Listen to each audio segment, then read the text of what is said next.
갈라서야 산다. 안 그러면 올해를 못 넘기고 네 서방 초상 치른다더라. 시어머니 입에서 나온 말이었어요. 당신이 신처럼 믿는 점집 보살님 말씀이라면서요. 저는 그 앞에서 아니라는 말 한마디 못하고 3년을 살찐 며느리로 고개만 숙이고 산 못난 여자였습니다. 이혼도장 찍자는 소리까지 듣고 온 날 밤이었어요. 새벽 2시가 넘도록 잠이 안 왔어요. 손이라도 놀려야 숨이 쉬어질 것 같아서 세탁소에 맡길 남편 양복부터 꺼냈어요. 불 꺼진 거실엔 부엌등만 희끄무레 했고 맨발에 닿는 바닥이 얼음장 같았지요. 그런데 안주머니에서 손끝에 뭐가 걸렸어요.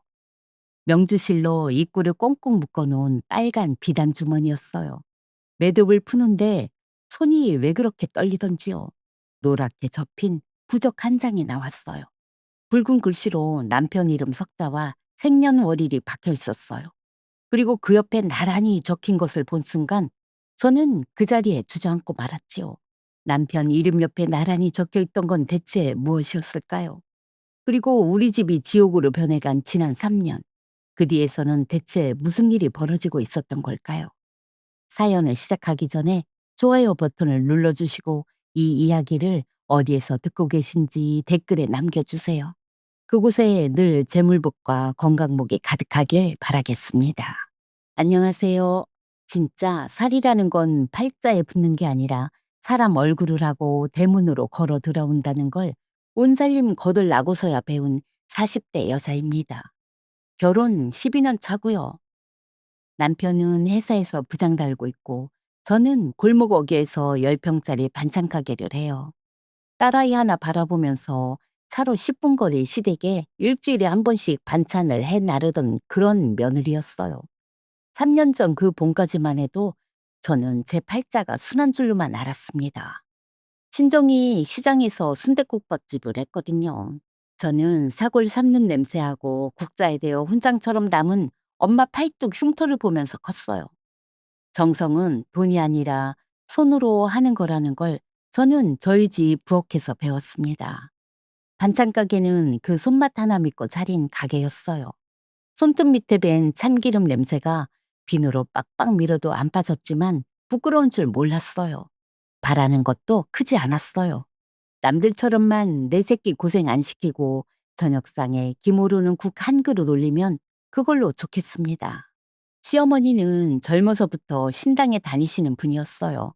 저는 그런 걸 믿는 사람은 아니었지만 싫지도 않았어요. 어머니가 30년을 다니신 큰 보살님이 참 점잖은 어른이셨거든요. 굿을 하라거나 부적을 사라거나 그런 말씀이 없는 분이었어요. 정성은 마음이면 족하다고 하셨다는 분이에요. 신혼 때 어머니가 웃으시면서 그러셨어요. 아가, 큰 보살님이 너보고 복 있는 얼굴이라더라. 그 말 한마디에 저는 시집살이 반은 접고 들어간 셈이었어요. 그렇게 9년을 큰 탈 없이 살았어요. 명절에 손끝 좀 닳고 제사상에 허리 좀 휘어도 그 정도야 남들 다 하는 고생이었으니까요. 3년 전 봄에 그 큰 보살님이 돌아가셨습니다. 어머니는 친정어머니 잃은 사람처럼 우셨어요. 며칠을 곡기를 끊다시피 하셨고요. 30년을 기대온 어른이 하루아침에 없어졌으니 그 심정을 제가 어떻게 다 알겠어요. 저는 그저 흰죽이라도 쏘다 나르는 것밖에 못했어요. 49세 지날 무렵이었어요. 죽은 사람처럼 가라앉았던 어머니 목소리에 갑자기 생기가 돌았어요. 큰 보살님 신딸이라는 분이 나타났다는 거예요. 스승님이 물려주셨다는 방울까지 모시고 신당을 새로 열었다고요. 연화보살. 어머니는 그 보살님을 물에 빠진 사람 동아줄 잡듯 붙드셨어요. 솔직히 저는 다행이다 싶었어요. 어머니가 다시 밥술을 뜨시는 것만도 고마웠으니까요. 그게 우리 집 지옥문 열리는 소리인 줄은 꿈에도 모르고요. 그 주에 어머니가 저더러 신당까지 좀 태워다 달라 하셨어요. 무릎도 시원찮은데 혼자는 못 가겠다면서요. 골목 안쪽 2층 집이었어요. 대문에 빨간 깃발, 하얀 깃발이 나란히 꽂혀 있고 마당까지 향냄새가 훅 끼쳤어요. 어머니만 방으로 들어가시고 저는 마루 끝에 걸터 앉아 기다렸습니다. 문 너머로 방울 소리가 자잘자잘 울렸어요. 그러다 한참을 웅얼웅얼 하던 여자 목소리가 뚝 그쳤어요. 방울 소리도 멎었고요. 그 고요를 뚫고 문풍지 너머로 이 말이 넘어왔습니다. 어디 보자. 깜깜하네. 뭐가 이리 답답하지? 할머님이 들어오시자마자 고개를 돌리시네. 할머님이 그러신다. 이 집에 여자살이 하나 들어왔다는데? 여자살. 저는 그게 무슨 소린지도 몰랐어요. 그런데 이상하게 심장이 먼저 알아듣더라고요. 마루 밑에서 찬바람이 올라오는 것처럼 발끝부터 싸늘해졌습니다. 방문이 열리고 어머니가 나오셨어요. 저를 보는 눈이 딴 사람이었어요. 30분 전까지 제 팔을 붙들고 계단을 오르시던 분이 제가 내민 손을 슬쩍 피하셨어요. 돌아오는 차 안에서 어머니는 끝까지 한마디도 안 하셨어요. 조수석에 앉아 자꾸만 제 옆 얼굴만 훔쳐보셨어요. 그 눈길이 살갗이 닿을 때마다 저는 재지은 것 없이 등에서 식은땀이 났습니다. 그리고 그 주 일요일이었어요. 늘 하던 대로 반찬을 싸들고 시댁에 갔어요. 아이 아빠 좋아하는 장조림에 어머니 잘 드시는 취나물까지 조물조물 묻혀서요. 그런데 대문이 반뼘만 열렸어요. 어머니가 문틈으로 반찬 가방을 도로 미셨어요. 두고 가지 마라. 당분간 오지도 마라. 딱 두 마디에 대문이 닫혔습니다. 저는 아직 온기가 남은 반찬통을 안고 닫힌 대문 앞에 한참을 서 있었어요. 목구멍까지 서러움에 치밀었지요. 그러다 떨리는 손으로 남편한테 전화를 걸었어요. 남편은 신호음이 끊어지기 직전에야 전화를 받았어요. 회의 중이라며 목소리부터 낮게 깔았지요. 저는 닫힌 대문 앞에 선 채로 방금 일을 더듬더듬 옮겼어요. 어머니가 반찬 가방을 도로 미셨다고요. 당분간 오지도 말라 하셨다고요. 남편은 한숨부터 쉬었어요. 어머니가 저러시는 게 하루 이틀이야? 큰 보살님 가시고 심란하셔서 그래. 당신이 좀 맞춰드려라. 전화는 제가 말을 보태기도 전에 끊겼어요. 문전 박대당한 사람은 저인데 맞춰드릴 사람도 저였습니다. 집에 돌아와서 보니 취나물은 이미 쉬어 있었지요. 어머니 드리려던 취나물을 음식물통에 쏟았어요. 그 손이 벌벌 떨리더라고요. 국밥집 딸로 나고 자라서 음식 버리는 게 죄인 줄 알고 산 사람이거든요. 며칠 뒤에 어머님한테서 전화가 왔어요. 그런데 어머니 목소리가 너무 딱딱했어요. 할머님 말씀이 네 그림자에 상문살이 서렸다더라. 네 그림자가 네 서방 앞길을 떡하니 막고 섰다는구나. 상문살이요. 그날 밤 돋보기 쓰고 휴대폰으로 찾아봤어요. 상문살은 초상집에서 묻어온다는 굳은 기운이래요. 그러니까 제가 서방 잡아먹을 그림자를 달고 산다는 소리였어요. 12년을 한솥밥 지어먹인 며느리한테요. 저도 가만히 듣고만 있진 않았어요. 어머니, 그 보살님 말씀이 좀 이상하지 않으세요? 큰 보살님은 그런 말씀 하신 적 없으시잖아요. 그랬더니 수화기 너머에서 벼락이 떨어졌습니다. 신령님 말씀을 어디 사람이 거역하니? 그 한마디에 저는 입을 닫았어요. 그 집에서 신령님 말씀은 하늘이고 저는 사람 축에도 못 드는구나 싶었어요. 그런데도 신당 갈 때마다 어머니는 저를 부르셨어요. 무릎이 시원찮으니 태워달라는 거예요. 부정탄 며느리 손은 잡기 싫어도 부정탄 며느리 운전은 괜찮은 모양이었어요. 그해 여름 내내 저는 그 골목을 드나들었어요. 드나들었다는 말도 우스워요. 저는 한 번도 그 집 문지방을 못 넘어봤거든요. 보살님이 그러시는데 부정탄 사람이 문지방을 넘으면 신이 흐려진다고요. 색시는 마당에서 기다리라고요. 마당이라고 해봤자 그늘 한 뼘 없는 시멘트 바닥이었습니다. 8월 땡볕이 정수리에 그대로 꽂혔어요. 담 안쪽에서는 방울소리가 자잘자잘 울리고 이따금 웃음소리도 새어나왔어요. 어머니 웃음소리였어요. 저한테는 눈길 한번 안 주시는 분이 그 방에서는 소녀처럼 웃으셨어요. 매미가 악을 쓰는 마당에서 저는 2시간씩 서 있었어요. 등줄기로 땀이 줄줄 흐르는데 이상하게 속은 자꾸 시렸습니다. 한 번은 지나가던 동네 할머니가 물으셨어요. 색시는 왜 맨날 마당에만 서 있냐고요. 저는 대답을 못하고 웃기만 했어요. 부정 타서 못 들어간다는 말을 제 입으로 어떻게 해요. 그리고 그의 추석이었어요. 차례 음식 재료를 바리바리 싸들고 시댁 대문을 들어서는데 등 뒤에서 뭐가 우박처럼 쏟아졌어요. 굵은 소금이었습니다. 어머니가 바가지채 들고 서 계셨어요. 부정한 것이 그냥은 못 들어온다면서요. 소금 알갱이가 목덜미로 들어가서 옷 속에서 자꾸 서걱거렸어요. 입술에 짠맛이 돌았어요. 그게 소금 맛인지 눈물 맛인지 지금도 몰라요. 남편도 그 옆에 있었어요. 소금은 저한테만 날아왔고요. 남편은 어깨에 튄 소금 몇 알을 툭툭 털더니 먼저 들어가 버렸어요.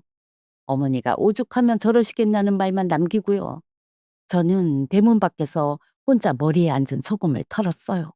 털어도 어디선가 자꾸 서걱거렸습니다. 그리고도 부엌 일은 제 몫이었어요. 부정탄 며느리가 묻힌 나물이며 부친 저는 차례상에 자리도 올라갔어요. 절만 못하게 하셨어요. 부정탄 것이 조상님 앞에 엎드리면 집안이 흐려진다고요. 저는 기름 내전 몸으로 부엌 문틈에 기대서 식구들 절하는 뒷모습만 봤습니다. 제 손으로 부친 전에는 부정이 없고 제 절에만 부정이 있다는 그 셈법을 저는 아직도 몰라요. 그날 옷깃에 밴 기름 냄새는 사흘을 빨아도 안 빠졌습니다.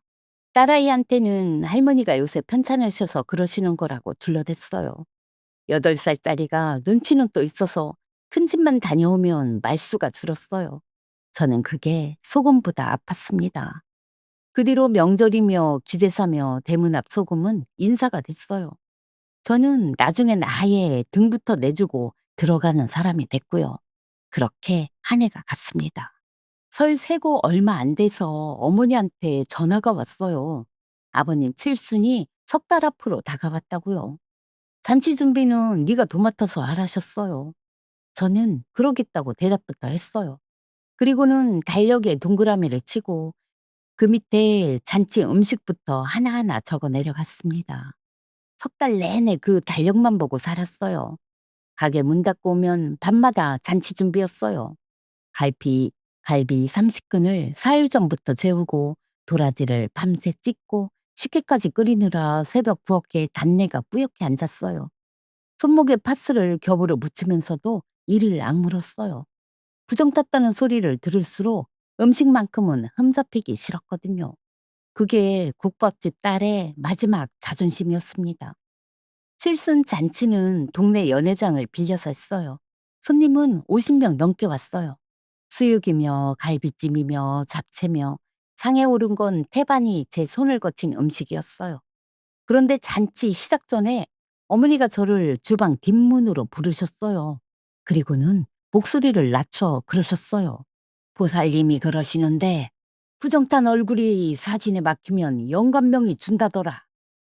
너는 오늘 주방에만 있어라. 저는 한복까지 곱게 다려입고 간 사람이었어요. 그 한복 위에 앞치마를 둘렀어요. 뭐라 대꾸할 기운도 없었어요. 신령님 말씀을 사람이 거역하냐는 소리를 또 들을 게 뻔했으니까요. 홀에서는 박수 소리가 터지고 사진자 플래시가 펑펑 터졌어요.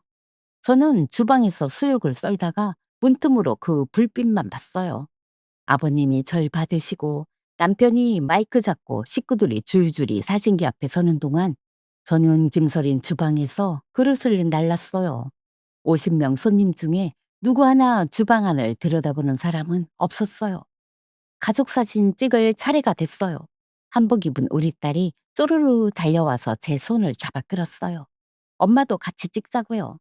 그 고사리 손을 어머니가 낚아채 가셨어요. 끌려가던 딸아이가 고개를 돌리고 물었어요. 엄마는 왜 사진 안 찍어?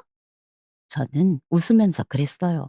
엄마는 사진 찍으면 이상하게 나와서 그런다고요. 아이는 고개를 갸웃하면서 플래시 앞으로 갔어요. 저는 주방으로 돌아와서 썰던 수육을 마저 썰었어요. 칼질하는 도마 위로 눈물이 뚝뚝 떨어졌지요. 저는 그 수육을 버리고 새로 썰었습니다. 한 달쯤 지나서 시댁 안방벽에 그 가족 사진이 걸렸어요. 20명 넘는 식구가 웃고 있는데 거기엔 저만 없었어요. 12년을 그 집 부엌을 지킨 사람이 사진 한 장에서 그렇게 지워졌습니다. 잔치 치르고 얼마 안 돼서 어머니가 우리 집에 오셨어요. 손에 종이 한 장을 들고요. 보살님이 뽑아주셨다는 군 날짜였어요. 제 살이 갈수록 짙어져서 이대로 두면 큰일 난다고요. 살풀이 굿을 해야 하는데 700만 원이라고 하셨어요. 700만 원이요. 저희 가게에 3,000원짜리 콩자반으로 치면 2,300통이에요. 새벽 도매시장을 몇 년을 돌아야 만져지는 돈이에요. 제가 숨을 못 쉬고 있으니까 어머니가 보살님 말씀을 그대로 옮기셨어요. 본인 살은 본인 돈으로 풀어야 할머님이 정성으로 받으신단다. 남의 돈으론 효염이 없대. 정성이요. 정성은 돈이 아니라 손으로 하는 거라고 배우고 산 저한테 그 말은 꼭 다른 나라 말 같았어요. 남편도 옆에서 거들었어요. 700이면 어머니 속이 편해지신다는데 당신은 그 돈이 아까워? 아깝냐고. 그 돈이 어떤 돈인데요. 가게 옆칸이 비면 얻어보려고 5년을 분 적금이었어요. 반찬통 하나 팔 때마다 100원, 200원 떼어서 모은 돈이에요. 그런데 저도 지쳐 있었어요. 소금 맞는 명절도 땡볕에 서 있는 여름도 말수 줄어드는 딸아이 얼굴도요. 붓 한 번으로 살찐 며느리 소리가 끝난다면 그것도 값이다 싶었어요. 지푸라기라도 잡고 싶었던 건 어머니만이 아니었던 거예요. 은행 창구에 앉아서 적금을 깼어요. 직원이 만기가 8달 남았는데 해지하면 손해라고 2번을 물었어요. 저는 괜찮다고 했어요. 700만 원이 어머니 통장으로 넘어가는데 3분도 안 걸렸어요. 제 5년이 3분에 없어졌습니다. 그런데 제 살을 푼다는 그곳에 저는 근처에도 못 갔어요. 부정탄 몸이 구판에 얼씬거리면 살이 도로 붙는다나요? 그래서 저는 제 돈 700만 원이 어디서 어떻게 쓰였는지 구경 한 번을 못했어요. 구술했다는 증거는 어머니가 들고 온 부적 한 장이 다였어요. 노란 종이에 붉은 글씨가 구불구불하고 귀퉁이에 빨간 도장이 꾹 찍힌 부적이었어요. 어머니는 그걸 파풀로 우리 집 현관 문 위에 붙이셨어요. 안방 문 위에도 한 장 더요. 그러면서 그러시더라고요. 부적은 다달이 새로 모셔야 효험이 산다고요. 한 장에 30만 원이라고요. 저는 그날로 매달 25일에 30만 원 자동이체를 걸었어요. 국까지 했으니 이제는 나아지겠지 하는 마음 하나로요. 나아지긴요. 그 부적이 붙고 나서 달라진 건 딱 하나였어요. 남편 퇴근이 늦어지기 시작한 거예요. 야근이라는 날이 일주일에 사흘이 되고 나흘이 됐어요. 그러다 어느 금요일엔 처음으로 연락도 없이 안 들어왔어요. 저는 현관등을 켜놓고 그 부적 밑에 앉아 밤을 꼬박 새웠어요. 새벽 3시가 넘어서야 도어락 누르는 소리가 났습니다. 도어락 소리가 그렇게 무서운 소리인 줄 그날 처음 알았어요. 문이 열리고 남편이 들어왔어요. 술 냄새가 훅 끼치는데 그 틈으로 낯선 냄새가 스쳤어요. 매캐하면서 달큰한 냄새였어요. 어디서 맡아봤더라 싶은데 도무지 생각이 안 났어요. 어디 갔었냐고 물었어요. 남편은 신발도 안 벗고 현관에 한참 서 있다가 입을 열었습니다. 나도 지쳤어. 지쳤대요. 소금 맞은 것도 마당에 선 것도 적금 깬 것도 전데요. 지쳤다는 말은 그 사람 입에서 먼저 나왔어요. 그러더니 우리가 정말 안 맞는 건 아니냐는 말까지 하더라고요. 12년을 산 사람 입에서요. 저는 대꾸 대신 국을 데웠어요. 속상할수록 밥부터 챙기는 게 국밥집 딸 버릇이거든요. 남편은 숟가락도 안 들고 방으로 들어갔어요. 국은 식탁위에서 그대로 식었어요. 김이 사그라드는 걸 저 혼자 끝까지 지켜봤습니다. 그해 가을에 남편이 이사 승진해서 미끄러졌어요. 회사 사정이었겠죠. 그런데 어머니한테는 회사 사정이 아니었어요. 보살님이 진작 말씀하셨다는 거예요. 네 그림자가 서방 앞길을 막고 서서 그렇다고요. 이번엔 제주굿을 해야 한대요. 800만 원이래요. 저는 처음으로 어머니한테 안 된다고 했어요.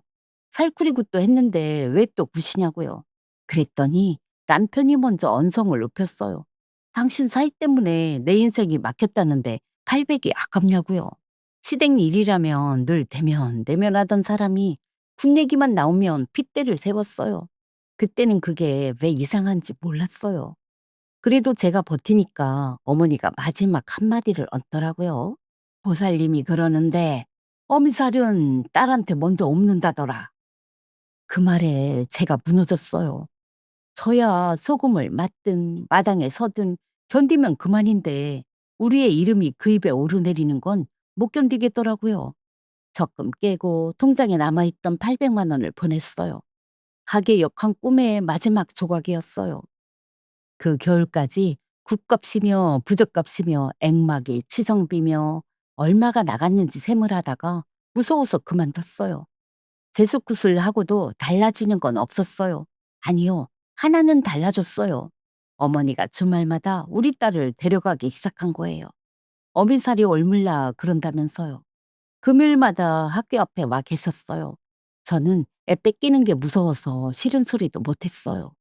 그러던 어느 일요일 밤이었어요. 시댁에서 돌아온 아이가 잠자리에서 머뭇머뭇하더니 그러더라고요. 할머니가 그러는데 엄마 옆에서 자면 안 된대. 엄마한테 나쁜 게 붙었대.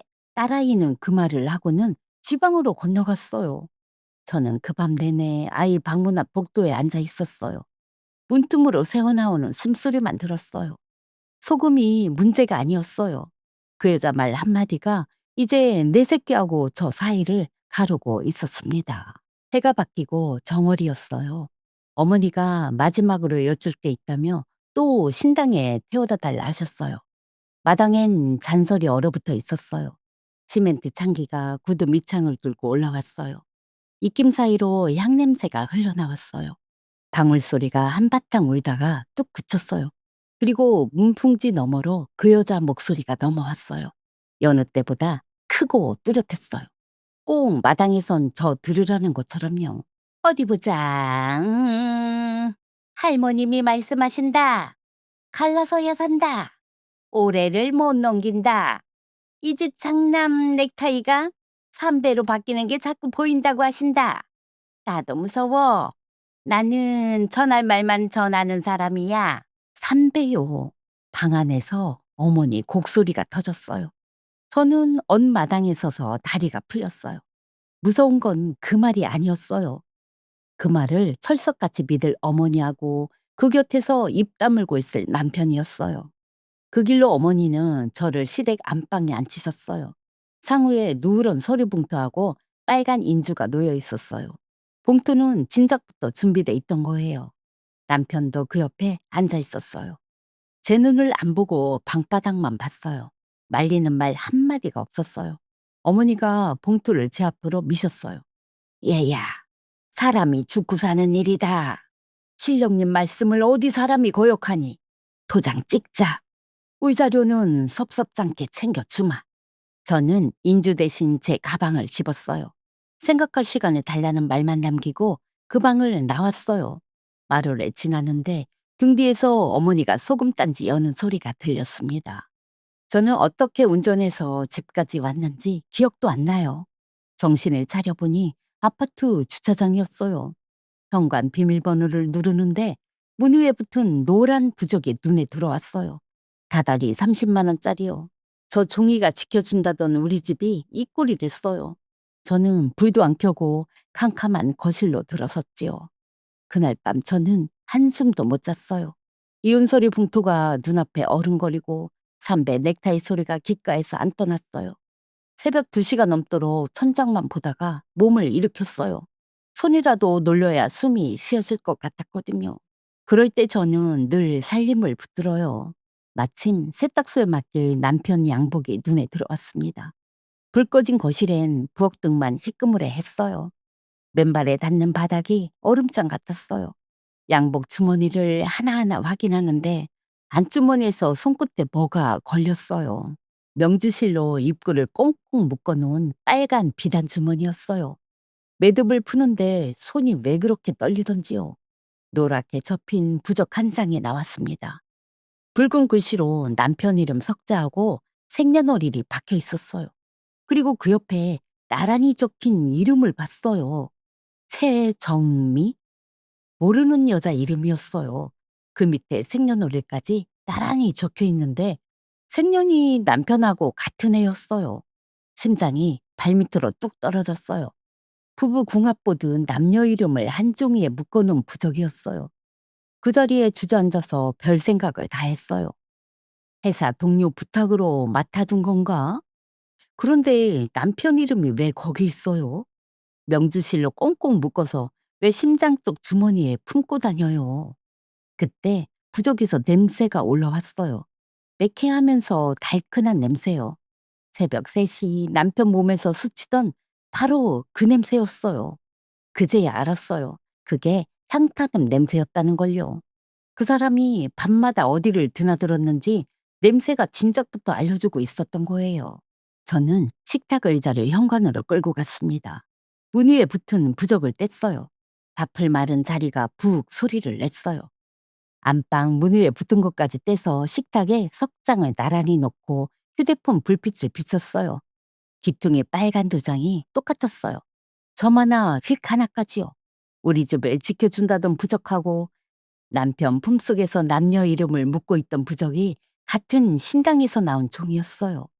다달이 30만 원씩 제 돈 받고 팔던 그 신당이요. 소리를 지르고 싶었어요. 그런데 건너방에 애가 자고 있었어요. 저는 행주를 입에 물고 부엌 바닥에 앉아서 날이 허옇게 새는 걸 봤어요. 아침에 남편한테는 아무것도 안 물었어요. 묻는 순간 감추고 지울 거 아니에요. 3년을 속은 사람이 하루아침에 영리해지더라고요. 부적은 사진만 찍어두고 비단 주머니에 도로 넣어서 그 자리에 꽂아뒀어요. 양복은 세탁소에 안 보냈고요. 그 다음으로 제가 찾아간 때는 경찰서도 흥신소도 아니었어요. 언젠가 어머님이 지나가는 말로 하신 얘기가 생각났거든요. 큰 보살님하고 성리 마오하며 지냈던 윗동네에 만신 할머니가 계시다고요. 80 넘은 진짜 어른이라고요. 그 신당 물건이 어떤 물건인지는 그 바닥 진짜한테 물어보는 게 맞겠다 싶었어요. 시장 사람들한테 물어 이틀 만에 그 집을 찾았습니다. 골목 끝 낮은 기와집이었어요. 마당에 장독이 반들반들하고 대도로에 하얀 고무신이 가지런했어요. 방문이 열리더니 80 넘은 할머니가 저를 한참 보셨어요. 그리고는 첫마디를 이렇게 하셨습니다. 어서 문지방 넘어서 이리 들어와 앉게. 저는 그 자리에서 울어버렸어요. 3년을 문지방 하나 못 넘고 마당에만 섰던 사람이라서요. 들어와 앉으라는 그 흔한 말이 저한테는 3년 만에 처음 듣는 말이었거든요. 할머니는 아무것도 안 물으시고 제가 그치기를 기다려 주셨어요. 방 안엔 정화수 한 그릇하고 자루가 손때로 반질반질한 낡은 방울이 놓여 있었어요. 제 손을 잡아주시는데 손바닥이 나무 껍질처럼 굳어 있었어요. 평생 지성으로 다룬 손이었습니다. 부적을 꺼내놨어요. 할머니가 돋보기를 쓰고 한참을 들여다보셨어요. 이건 합궁부요. 남녀 인연 맺어달라고 비는 부적이란 말이지. 숨이 멎었어요. 할머니 말씀이 이어졌어요. 근데 삭시, 이 글씨엔 신기가 없어. 신 받은 사람 붓이 아니요. 장사꾼 글씨지. 저는 마지막으로 여쭤봤어요. 이거 쓴 사람이 큰 보살님 신딸이라는데 아시는 분이냐고요. 할머니 얼굴이 처음으로 굳으셨어요. 신딸이라고? 이상하네. 그 어른은 신딸을 안 뒀어. 말년에 몸이 성치 않아서 조용히 신당 문 닫으신 게야. 그리고 그 방울은 염할 때 관에 같이 넣었네. 내 눈으로 봤어. 방바닥이 꺼지는 것 같았습니다. 신딸도 거짓말, 유품 방울도 거짓말. 그럼 그 여자가 흔들던 방울은 어디서 난 방울이고 3년 내내 우리 집을 지고 흔든 할머님 말씀은 다 어디서 나온 말이에요. 애초에 그 할머님이라는 게 있기는 했던 거예요. 할머니가 부적을 곱게 접어 돌려주시면서 그러셨어요. 부신이 부적이니 하는 건 나중 일이라고요. 색신 눈으로 직접 보고 오라고요. 돌아오는 길에 이상하게 눈물이 안 났어요. 3년 만에 처음으로 머리가 차가워졌습니다. 그날 저녁 딸아이는 언니네 집에 재우러 보냈어요. 그리고 밤 9시에 신당 뒷골목 어귀가 보이는 자리에 차를 대고 시동을 껐어요. 골목은 밤 10시가 넘으니까 개 짖는 소리도 끊겼어요. 저는 시동 끈 차 안에서 담요를 두르고 그 집 불빛만 봤어요. 손님이 끊긴 시간에도 신당 2층 불은 늦도록 안 꺼졌어요. 첫날은 그게 다였어요. 낮에는 가게에서 콩자반을 묻히고 밤에는 그 골목을 지켰어요. 3년을 죄인으로 살게 한 집이 어떻게 돌아가는지 이제는 제 눈으로 봐야겠더라고요. 이튿날 밤 11시쯤이었어요. 낯익은 차 한 대가 골목으로 미끄러져 들어왔어요. 번호판을 볼 것도 없었어요. 12년을 제 손으로 세차해 온 차거든요. 남편이 내려서 신당 뒷문으로 들어갔어요. 초인종도 안 누르고요. 새집 드나들듯이요. 저는 그 밤 남편이 새벽에 혼자 나올 때까지 차 안에서 꼼짝을 안 했어요. 입김으로 뿌얘진 차창을 소매로 닦아가면서요. 사흘째 새벽 1시였어요. 뒷문이 열리고 두 사람이 나왔어요. 남편하고 어떤 여자였어요. 여자가 남편 팔에 팔짱을 꼈어요. 또각또각 구두 소리가 골목에 울리고 여자가 뭐라 했는지 남편이 웃었어요. 그리고 여자 웃음소리가 터졌어요. 그 웃음소리를 저는 알아요. 3년을 문풍지 너머로 들은 웃음소리거든요. 어머니를 소녀처럼 웃게 하던 그 목소리, 방울 흔들면서 할머님 말씀을 전하던 그 목소리요. 연하보살이 지금 제 남편 발장을 끼고 새벽 골목을 걸어 나오고 있는 거예요. 가로등 밑을 지날 때 여자 얼굴이 훤히 드러났습니다. 저는 휴대폰을 들어 두 사람이 남편 차를 타고 골목을 빠져나갈 때까지 다 찍었어요. 따라가지는 않았어요. 따라가서 뭘 더 봐요. 볼 만큼 봤는데요. 그런데 집에 오는 길 내내 한 가지가 머리에서 안 떠났어요. 그 여자 얼굴이 낯이 익었어요. 분명히 어디서 봤어요. 신당에서는 3년을 마당에만 섰으니까 볼 일이 없었을 텐데요. 집에 오자마자 책장을 뒤졌어요. 남편 대학 졸업 앨범이 맨 아래 칸에서 먼지를 쓰고 있었어요. 돋보기 쓰고 한 장 한 장 넘겼어요. 창밖이 희붐해질 때쯤 손가락이 멎었어요. 20몇 살짜리 얼굴이 거기서 웃고 있었어요. 화장을 안 해서 앳때도 그 얼굴이었어요. 사진 밑에 이름 석자가 박혀 있었어요. 최정미.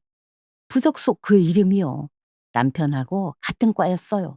같은 해에 나서 같은 강의실에 앉았던 여자요. 연하보살이라는 건 없었어요. 신따위도 몸 주신도 없었어요. 처음부터 최정미가 있었을 뿐이에요.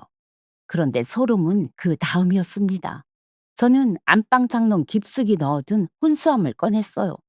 예단 보자기 밑에 10년 전 결혼식 방명록하고 축의금 장부가 그대로 있었어요. 떨리는 손으로 장부를 넘겼어요. 있더라고요. 5만 원 최정미. 볼펜으로 꾹꾹 눌러 쓴 석자가 12년을 거기 얌전히 앉아 있었어요. 그 여자는 12년 전에 제 결혼식장에 왔던 사람이에요. 신부 입장하는 저를 하객석에서 두 눈으로 보고 간 사람이라고요. 그제야 3년치가 한꺼번에 풀렸어요. 부정 타서 문지방을 못 넘게 한 게 아니었어요. 제가 얼굴을 보면 안 됐던 거예요. 제 구판에 저를 못 오게 한 것도요. 남편이 군 얘기만 나오면 픽대를 세운 것도요. 할머님이 노하신 게 아니라 최정미가 계획을 짠 거였어요. 3년 내내요. 날이 밝고 남편이 출근 준비를 했어요. 저는 여느 때처럼 국을 끓이고 넥타이 비뚤어진 것까지 바로잡아줬어요. 잘 다녀오라는 말도 했어요. 그 사람은 아무것도 몰랐어요. 문이 닫히자마자 저는 옷을 갈아입고 변호사 사무실로 갔어요. 변호사가 부적 사진하고 영상을 보더니 그러더라고요. 이건 이혼 사건이기 전에 사기 사건이라고요. 신내림도 없이 무속인 행세로 굿값을 받아냈으면 형사로 가야 한다고요. 필요한 걸 하나하나 짚어줬어요. 3년치 이체 내역, 부적, 사진하고 영상, 방명록, 그리고 수법을 입증할 로그이요. 녹음은 언니가 맡았어요. 그동안 일을 처음으로 다 털어놨더니 언니는 당장 소매부터 걷었어요. 그 신당 문짝을 부수러 가겠다는 걸 제가 붙들었어요. 문짝 말고 밥줄을 부숴야죠. 언니는 세 번으로 가명을 내고 그 신당에 상담 전화를 걸었어요. 스피커폰 너머로 그 목소리가 흘러나왔어요. 언니 얼굴도 모르고 사는 형편도 제대로 안 듣고 대뜸 이러는 거예요. 집안에 우환이 보이네. 할머니 말씀이 이대로 두면 올해 안에 초상 치른대. 구슬해야 살아. 토시까지 같은 수법이었어요. 아무한테나 초상을 팔고 있었던 거예요. 녹음 버튼 위에서 언니 손이 부들부들 떨리는데 저는 오히려 웃음이 나왔어요. 이제 저 목소리가 저를 살릴 거니까요. 그렇게 2주를 준비했어요. 은행 창구에서 뽑은 3년치 이체 내역이 두루마리처럼 길었어요. 사진하고 영상은 세 군데에 나눠 담았어요. 3년을 참았는데 2주를 못 참겠어요. 그 주말에 어머니한테서 전화가 왔어요. 일요일에 와서 도장 찍으라고요. 보살님이 날까지 받아놨다고요.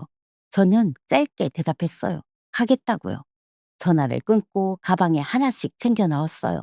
사진, 방명록, 졸업 앨범, 그리고 부적 한 장이요. 일요일 아침에 저는 머리를 곱게 빗고 시댁으로 갔습니다. 대문이 활짝 열려 있었어요. 소금도 안 달아봤고요. 도장 찍으러 오는 며느리는 부정하지 않은 모양이더라고요. 안방 상위엔 이혼합의서하고 인주하고 도장까지 나란히 놓여 있었어요. 어머니 얼굴은 근래 들어 제일 개운해 보였어요. 보살님이 받아주신 길일이라 그런가 싶었어요. 남편은 그 옆에서 고개를 숙이고 있었습니다. 저는 상 앞에 무릎을 모으고 앉았어요. 그리고 조용히 말했어요. 네, 찍어 드릴게요. 그 전에 어머니가 3년을 모신 보살님 얼굴이나 한번 보세요. 가방에서 사진을 꺼내 상우에 밀었어요. 어머니가 돋보기를 더듬어 쓰셨어요. 처음엔 뭘 보시는지도 모르는 얼굴이었어요. 그러다 사진 속 두 사람한테 눈이 닿는 순간 돋보기 넘어 눈동자가 흔들렸어요. 남편은 사진을 보자마자 무릎이 떨렸는지 상이 달그락거렸어요. 새벽 1시 신당 뒷골목이에요. 어머니 아드님이 왜 그 시간에 보살님이랑 팔짱을 끼고 나올까요? 어머니 입에서 이게 뭐냐는 말만 되풀이해 나왔어요. 저는 대답 대신 졸업 앨범을 폈어요. 20몇 살 그 얼굴 밑에 박힌 이름 석자를 손가락으로 짚었어요. 그 다음엔 박명록 축의금 장부를 폈어요. 5만 원 최정미. 12년 묵은 볼펜 글씨였어요. 신딸은 무슨 신딸이에요? 신내림 받은 적도 어머님, 아드님 대학 동창이에요. 12년 전 제 결혼식에 축의금 5만 원 내고 이름 석자 적고 간 여자라고요. 어머니가 고개를 저으셨어요. 그럴 리가 없다고요. 보살님이 그럴 뿐이 아니라고요. 네가 뭘 잘못 알았다고요. 저는 그 말이 나올 줄 알고 있었어요. 휴대폰을 상우에 올리고 재생 버튼을 눌렀어요. 언니가 가명으로 걸었던 그 전화요. 방 안에 그 목소리가 울려 퍼졌어요. 집안에 우환이 보이네. 할머니 말씀 이대로 두면 올해 안에 초상 치른대. 구슬해야 살아. 3년 동안 어머니가 하늘처럼 봤던 그 목소리가 생판 모르는 남한테 토시 하나 안 바꾸고 초상을 팔고 있었어요. 어머니 손이 상 모서리를 더듬었어요. 저는 한 가지를 더 보탰어요. 어머니가 3년을 향해 절하신 그 방울도 큰 보살님 유품이 아니더라고요. 진짜 방울은 염할 때 관에 같이 들어갔다는데요. 큰 보살님하고 형제처럼 지내신 만신어른이 두 눈으로 보셨답니다. 마지막으로 은행에서 뽑아온 이체 내역을 상우에 펼쳤습니다. 두루마리처럼 긴 종이었어요. 3년치 굿값에 부적값에 치성비까지 4천만 원이었어요. 제 적금이 2,500이고 어머니 삼짓돈이 1,500이에요. 저는 그 종이 끝을 어머니 앞으로 돌려놓고 또박또박 말했어요. 어머니, 3년 동안 저한테 살이 꼈다, 초상 치른다 하던 그 할머니 말씀은 전부 저 여자가 아드님 뺏으려고 지어낸 각본이에요. 각본. 어머니가 바치신 국값도 다 저 여자 주머니로 들어갔고요. 어머니는 3년 동안 아드님 불륜에 돈을 대신 거라고요. 아시겠어요? 어머니 손에서 도장이 빠져나와 마룻바닥을 굴렀어요. 떼구르르 구르다가 문지방에 부딪혀 멎었어요. 어머니는 벽을 짚고 그대로 주저앉으셨어요. 아이고, 소리도 못 내셨어요. 입만 벙긋벙긋 하셨어요. 남편이 그제야 제 쪽으로 손을 뻗으면서 입을 열었어요. 여보, 그게 아니라. 여보라니요? 말 놓지 마세요. 오늘부터 남이에요. 이혼은 해드릴게요.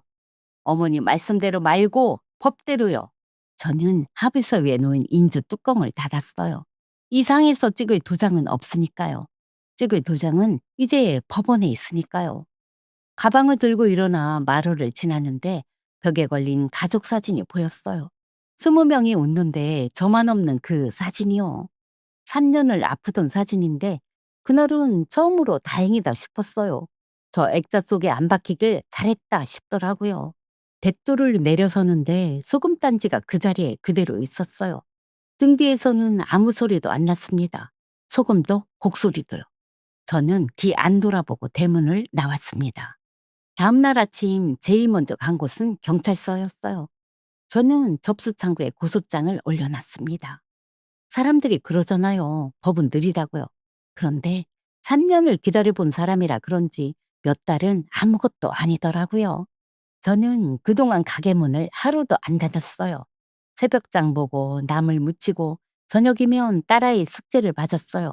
칼은 법원이 갈아줬어요. 저는 제자리를 지키면 됐어요. 수사 결과가 나왔습니다. 최정민은 신내림을 받은 적이 없었어요. 무속인 단체 어디에도 이름이 없었어요. 경력이라곤 남의 신당에서 심부름한 몇 달이 전부였어요. 그 유품이라던 방울은 골동품 가게에서 산 물건이었고요. 조사받는 자리에서도 할머님 타령을 했다는데 어떤 일인지 경찰 앞에서는 할머님이 한마디도 안 해주셨나 봐요. 재판은 생각보다 빨랐습니다. 사기죄로 징역형의 집행유예가 붙었어요. 3년간 뜯어간 국값은 도로 뱉어내라는 반환 명령이 떨어졌고요. 상간녀 의자료 3천만 원 판결도 따로 받았어요. 남편은 유책 배우자로 갈렸어요. 의자료의 재산 분할로 아파트 지분이 제 앞으로 넘어왔고 양육돈도 제가 가졌어요. 판사님 앞에서 그 사람은 고개를 한 번도 못 들었습니다. 그해 가을이었어요. 도매상 가는 길에 그 골목을 지나는데 사다리 차가 서 있었습니다. 인부들이 신당 간판을 떼고 있더라고요. 대문에 꽂혀 있던 빨간 깃발, 하얀 깃발은 이미 뽑혀서 바닥에 뉘어 있었어요. 떼어낸 간판이 트럭 짐칸에 실렸고요. 3년 내내 향냄새가 흘러나오던 골목에 그날은 먼지 냄새만 풀풀 날렸어요. 저는 차를 세우지도 않았어요. 신호 한 번 기다리는 동안 다 봤거든요. 그거면 충분했습니다. 남편 소식은 바람결에 들려왔어요. 판결 나고 돈줄이 끊기니까 그 여자가 먼저 찼대요. 연락을 끊고 잠적했다더라고요. 학공부까지 써가며 맺어달라던 인연이 판결문 한 장에 끊어졌어요. 부적 효험이 그것밖에 안 되나 봐요. 남편은 회사 근처 원룸으로 들어갔대요. 한 달에 한 번 딸아이 만나러 오는 날 보면 셔츠가 구겨져 있어요. 애 앞에서 저는 아무 말도 안 해요. 그 사람 벌은 법이 졌고 나머지는 지가 자처한 거니까요. 시댁은 시댁대로 뒤집어졌어요. 어머니가 아들한테 그러셨대요. 니놈 때문에 사천을 날렸으니 물어내라고요. 아들은 어머니가 주어서 바친 돈을 왜 나한테 받냐고 했다죠. 3년을 한편 먹고 저를 잡던 두 분이 이제는 서로 멱살을 잡아요. 왕래도 끊겼대요. 살은 제 그림자가 아니라 그 집 안방에 있었나 봐요. 겨울에 모르는 번호로 전화가 왔어요. 받으니까 어머니 목소리였어요. 많이 늙은 목소리로 그러시더라고요. 얘야, 나도 그년한테 속은 거 아니냐. 나도 피해자다. 한 번만 보자. 저는 잠깐 눈을 감았어요. 마당에 땡볕하고 등짝에 소금하고 문풍지 넘어 방울소리가 한꺼번에 지나갔어요. 그리고 조용히 말했어요. 어머님, 3년 동안 저를 마당 위에 세워두실 때 제가 뭔가 이상하다고 말씀드릴 때마다 뭐라셨어요? 신령님 말씀을 어디 사람이 거역하냐 하셨죠? 저는 사람이거든요. 위로는 신령님께 받으세요. 전화를 끊고 차단 버튼까지 눌렀어요. 손이 하나도 안 떨렸어요. 들리는 말로는 어머니는 요즘도 점집에 다니신대요. 이번엔 아드님 살풀이를 하신다는데 그 국값이 누구 주머니에서 나올지는 저도 모르겠어요. 그리고 1년이 지났습니다. 저는 지난 봄에 가게에 옆칸을 텄어요. 벽 허물던 날 뽀얀 먼지 속에서 저 혼자 한참을 웃었어요. 옆칸 얻은 돈은 이번엔 부적이 아니라 반찬통이 벌어졌거든요. 새 간판 올리던 날 문득 그런 생각이 들더라고요. 어느 골목에선 간판이 내려갔는데 우리 골목엔 간판이 하나 올라갔구나 하고요. 단골도 부쩍 늘었어요. 손님들이 그러세요. 이 집 반찬은 정성이 씹힌다고요. 그 말 한마디면 새벽장이 하나도 안 힘들어요. 아침마다 딸아이하고 둘이 밥을 먹어요. 친정 손만 물려받은 된장찌개에 계란말이 하나면 진수성찬이에요. 말수 줄였던 애가 요즘은 학교 얘기하느라 밥이 식는 줄 몰라요. 주말이면 제 이불 속으로 파고들어 자고요. 엄마 옆에서 자면 안 된다던 그 애가요. 저는 그 등을 토닥이면서 생각해요. 이게 복이지 뭐가 복인가 하고요. 지난주엔 만신 할머니 댁에 반찬 한 통 들고 인사를 갔습니다. 이번에도 문지방을 넘어서 방에 들어가 앉았어요. 할머니가 제 손을 한참 쓸어보시더니 그러시더라고요. 복은 부적이 주는 게 아니야.